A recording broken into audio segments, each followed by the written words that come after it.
Este seguimiento a la elección presidencial de Estados Unidos, también hemos buscado opinión de diversos analistas y precisamente para seguir hablando sobre el tema, saludo con gusto a Ricardo Rafael, colaborador de Milenio. Ricardo, ¿cómo estás? Buenas tardes.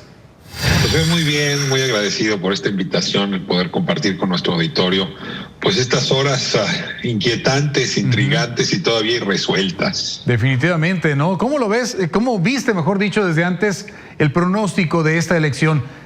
¿Lo veías venir así? Mira, tengo una sensación, como dirían los franceses, de déjà vu, ¿no? Tienes como recuerdo lo que pasó en el 16, donde nadie podía creer que Hillary Clinton perdiera y mira, sin embargo, perdió. Y estas confusiones que se tuvieron entonces, se tienen ahora, están exhibiendo no solamente un Donald Trump arbitrario, sino algo mucho más interesante y al mismo tiempo más peligroso. Un votante, una masa de votantes muy arbitraria y muy parecida a Trump.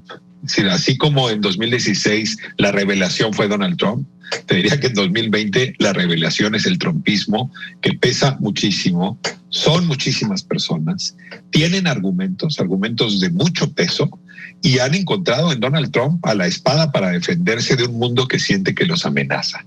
Entonces, en ese sentido, quien supuso que pesaban poco y que se iban a ir, se equivocó. Gane o pierda Donald Trump, el trumpismo es un movimiento que se queda, MAGA, este movimiento para hacer América grande de nuevo, es un movimiento que se queda en el Congreso y desde luego que se queda en todo el país. Esto creo que es el dato más relevante.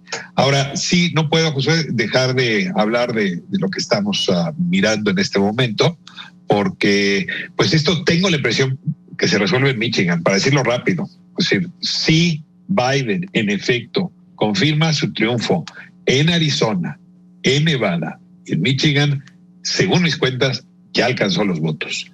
Si Michigan se paseara del lado rojo, que no es lo que están entregando las tendencias, pero todavía hay que esperar, Michigan más Pensilvania más Carolina del Norte, se acabó el asunto, ¿eh? Esta elección se la llevó Trump. Es increíble que un solo estado, ¿no? Y los 16 creo que son delegados de Michigan acaben definiendo la elección, y sí nos habla pues de un problema estructural y muy serio, lo ha dicho todo el mundo, de la democracia estadounidense. Es decir, no es justo para el votante y para la democracia que un solo estado pueda definir los destinos políticos de una nación tan grande, tan compleja, y dado que es el líder del mundo todavía, por lo menos del mundo occidental, pues es un solo estado, y los votantes de ese estado y los delegados de ese estado los que están definiendo mucho de lo que va a acontecer en el mundo en los próximos 4 años. Sí estamos ante pues un fenómeno francamente novedoso para nuestra historia y nuestra experiencia política personal, querido Josué.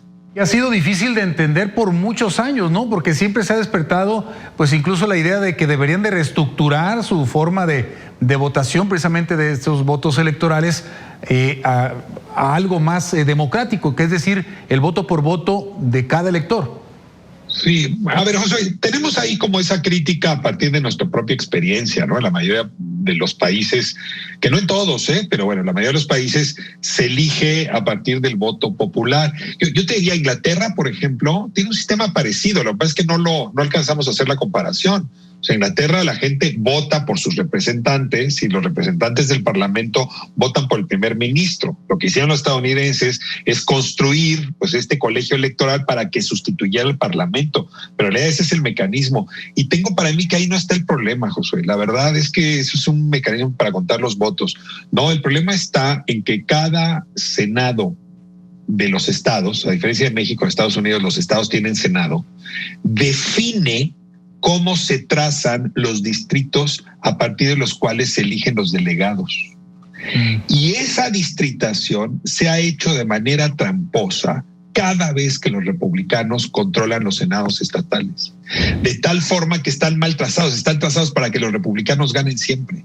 Entonces, mientras todo el mundo está diciendo que lo que tendrían que hacer es tirar los colegios electorales, el tema de fondo es que no puede ser que sea el partido mayoritario quien define el trazado de los distritos. Imagínate que lo hiciéramos aquí, habríamos tenido distritos a modo para el PRI, ahora distritos a modo para Morena. Creo que ahí es donde está el tema y por eso vale la pena escuchar cómo están muy preocupados los republicanos por ganar los senados estatales para no perder esta distritación, que es lo que les está dando pues ahora ventaja, una ventaja que no tendrían que tener porque el voto popular no lo tienen mayoría, pero no lo tienen desde la época de la elección de Gore, desde luego con Hillary Clinton y ahora de nuevo. Mientras tanto, en ese limbo pudiera ser entonces una crisis de credibilidad en el proceso electoral de Estados Unidos a nivel mundial o a nivel internacional. Es decir, ¿dejamos de creer en esa democracia estadounidense? A ver, yo creo que Donald Trump está jugando esa carta. O sea, cuando él dice gané pero hubo fraude, lo que está advirtiendo es, si no me dan el triunfo, voy a hacer que el movimiento que represento, que MAGA, se vuelque a las calles para demandar fraude. Eso es lo que está haciendo.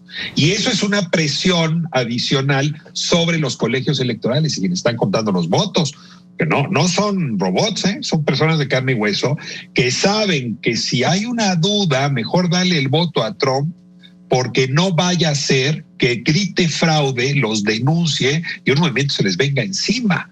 Por eso hay que entender muy bien lo que está diciendo. Habla de fraude porque si él pierde y pierde por un margen pequeño, que eso ya es un hecho, va a perder eventualmente por un margen pequeño, si perdiese perdería por un margen pequeño, y entonces va a haber un movimiento en las calles muy complicado, yo diría con tintes violentos, discriminatorios, muy rijoso en su lenguaje, en fin, el lenguaje que escuchamos anoche en su mensaje y que hemos escuchado durante los últimos 6 años, desde que arrancó su pre-campaña. Ahora, del otro lado, Josué, si Donald Trump gana, ¿no? Y gana por unos cuantos delegados, 1 o 2 delegados, claro que no habrá fraude. Se callará la boca, dirá que todo estuvo magnífico y que bueno, para adelante, que hubo desde luego fuerzas progresistas que quisieron frenar su movimiento, pero que lograron rebasarlas y aplastarlas. Entonces, dicho en otras palabras, si Biden gana, se va a levantar en armas el país diciendo que hubo fraude. Si gana Trump al revés, pues los que se hubieran levantado en armas aplaudirán finalmente el triunfo y ahí se quedará la cosa. Y sin embargo, lo que no pueden perder de vista es que se está eligiendo al mismo tiempo un número importantísimo de escaños en el Senado y en la Cámara de Diputados, ¿no? Y que esos escaños están igual de divididos que la votación y que esos escaños van a ponerle trabas a Trump. Entonces, ¿qué es lo que va a ocurrir? Que en los siguientes meses vamos a ver un Trump muy confrontado con el Congreso y ahí sí te doy toda la razón. Es ahí donde vamos a ver las chispas que saca un esquema oxidado de democracia y que en efecto no está funcionando, ¿no? La parálisis que se le viene a Trump si él gana con un Congreso en contra es inigualable y desde luego llevará a los Estados Unidos a circunstancias que no hemos visto, sobre todo por la incapacidad que hay, Josué, de conciliar posiciones. Este no es un país dividido. Es un país irreconciliable, donde vectores como la edad, el sexo, la identidad étnica, la región, ser urbano, ser rural, se han vuelto elementos de no diálogo, de cero diálogo, de pleito feroz y rabioso. Ahora sí estamos viendo una guerra de secesión cultural, por lo pronto, o política en Estados Unidos, que es irresoluble. Y eso también lleva, en la dirección que tú mencionabas, a una crisis de la democracia, porque la democracia está diseñada para ir construyendo consensos, no para dividir a las poblaciones como lo que estamos viendo hoy en Estados Unidos y en otras regiones del mundo. Muy interesante, independientemente de lo que sucede en Michigan, entonces va a haber, pues, por ese cierre muy, es decir, de pocos votos, pues una pelea entonces, como sea. Ricardo Rafael, muchísimas gracias, estamos pendientes de más reacciones, ¿te parece? Soy muy gentil y gracias por esta invitación. Igualmente, gracias.